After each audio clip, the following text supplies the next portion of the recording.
दोस्तों, गुप्तचरों द्वारा यह बताए जाने पर कि श्री राम की सेना सुवेल पर्वत पर आकर ठहरी है, राक्षस राज रावण ने अपने मंत्रियों से कहा, मेरे सभी मंत्री एकाग्रचित्त होकर शीघ्र यहाँ आ जाएं।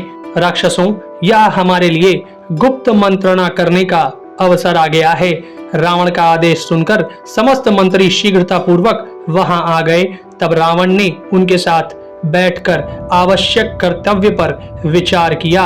रावण ने शीघ्र ही विचार विमर्श करके उन सचिवों को विदा कर दिया और स्वयं उसने महामायावी राक्षस विद्युजीव को साथ लेकर उस वाटिका में प्रवेश किया जहां मिथिलेश कुमारी देवी सीता विद्यमान थी।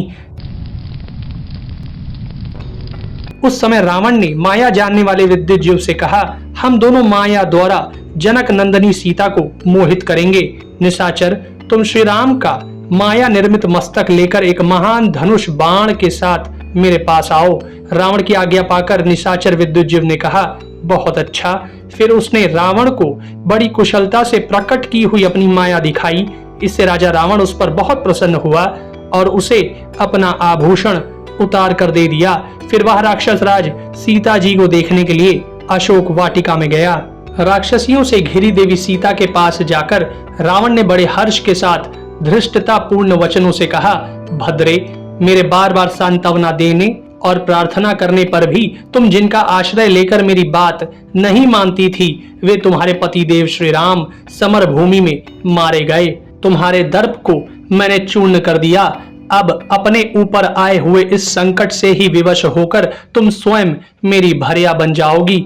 यदि सुनना चाहो तो अपने पति के मारे जाने का घोर समाचार सुन लो। कहा जाता है, राम मुझे मारने के लिए समुद्र किनारे तक आए थे। उनके साथ सुग्रीव की लाई हुई विशाल सेना भी थी। उस विशाल सेना को लेकर जब राम यहाँ पहुंचे तो उस समय सूर्यदेव अस्ताचल को चले गए थे। जब आधी रात हुई उस समय रास्ते की थकी मांदी सेना सुखपूर्वक सो गई थी।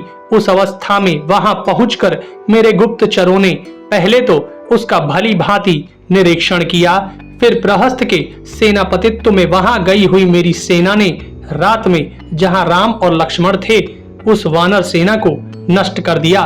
तदनंतर शत्रुओं को मैथ डालने वाले प्रहस्त ने बहुत बड़ी तलवार हाथ में लेकर उससे राम का मस्तक काट डाला। सीते सुग्रीव की ग्रीवा काट दी गई। हनुमान की हनु नष्ट करके उसे राक्षसों ने मार डाला। जैसे सिंह के खदेड़ने से बड़े बड़े हाथी भाग जाते हैं, उसी प्रकार राक्षसों के पीछा करने पर बहुत से वानर पीठ पर बाण खाते हुए भाग गए हैं। कोई समुद्र में कूद पड़े और कोई आकाश में उड़ गए। इस प्रकार मेरी सेना ने सैनिकों सहित तुम्हारे पति को मौत के घाट उतार दिया। खून से भीगा और धूल से सना हुआ उनका यह मस्तक यहाँ लाया गया है। ऐसा कहकर रावण ने देवी सीता के सुनते सुनते एक राक्षसी से कहा, तुम राक्षस विद्युजीव को बुला ले आओ जो स्वयं संग्राम भूमि में राम का सिर यहाँ ले आया है। जब विद्युजीव धनुष सहित श्री राम के मायावी मस्तक को लेकर आया और सिर झुका रावण को प्रणाम करके उनके सामने खड़ा हो गया, उस समय रावण ने उस राक्षस से उसके हाथ में पकड़ा धनुष लेते हुए कहा, तुम दशरथ कुमार राम का मस्तक सीता के सामने रख दो, जिससे यह बेचारी अपने पति का अंतिम अवस्था का अच्छी तरह दर्शन कर ले। रावण के ऐसा कहने पर वह राक्षस उस मायावी मस्तक को देवी सीता के निकट रखकर तत्काल अदृश्य हो गया।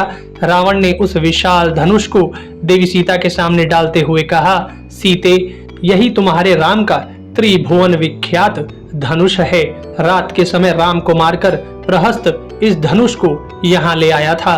सीते, अब तुम मेरे वश में हो जाओ। देवी सीता उस मायावी मस्तक और विशाल धनुष को देखकर बहुत दुखी हुई। फिर उस मस्तक को देखकर विलाप करते हुई बोली, हाय रघुनंदन श्री राम, मुझ जैसी कुल कलंकिनी नारी को मोहवश बेहा ले आए। पत्नी ही आर्यपुत्र श्री राम के लिए मृत्यु रूप बन गई। जिनके यहाँ सब लोग याचक बनकर आते थे, उन्हीं श्री राम की पत्नी होकर जो मैं आज शोक कर रही हूँ, इससे जान पड़ता है कि मैंने दूसरे जन्म में निश्चय ही उत्तम दान धर्म में बाधा डाली थी। रावण, मुझे भी श्री राम के शव के ऊपर रखकर मेरा वध कर डालो। इस प्रकार पति को पत्नी से मिला दो। यह उत्तम कल्याणकारी कार्य है। इसे अवश्य करो।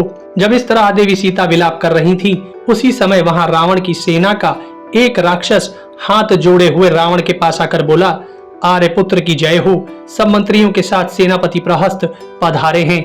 वे आपका दर्शन करना चाहते हैं, इसलिए उन्होंने मुझे यहाँ भेजा है। महाराज, निश्चय ही कोई अत्यंत राजकीय कार्य आ पड़ा है, अतः आप उन्हें दर्शन देने का कष्ट करें। राक्षस की बात सुनकर रावण अशोक वाटिका छोड़कर मंत्रियों से मिलने के लिए चला गया। रावण अपने मंत्रियों और प्रहस्त के साथ बैठकर राम के प्रति किए जाने वाले तत्कालोचित कर्तव्य का निश्चय किया तथा रावण ने अपने पास खड़े दूतों से कहा, तुम सब लोग समस्त सैनिकों को एकत्र करो, परंतु उन्हें इसका कारण नहीं बताना। रावण के अशोक वाटिका से निकलते ही देवी सीता के सामने रखा वह मायावी सिर और पृथ्वी पर पड़ा वह मायावी धनुष दोनों ही अदृश्य हो गए थे।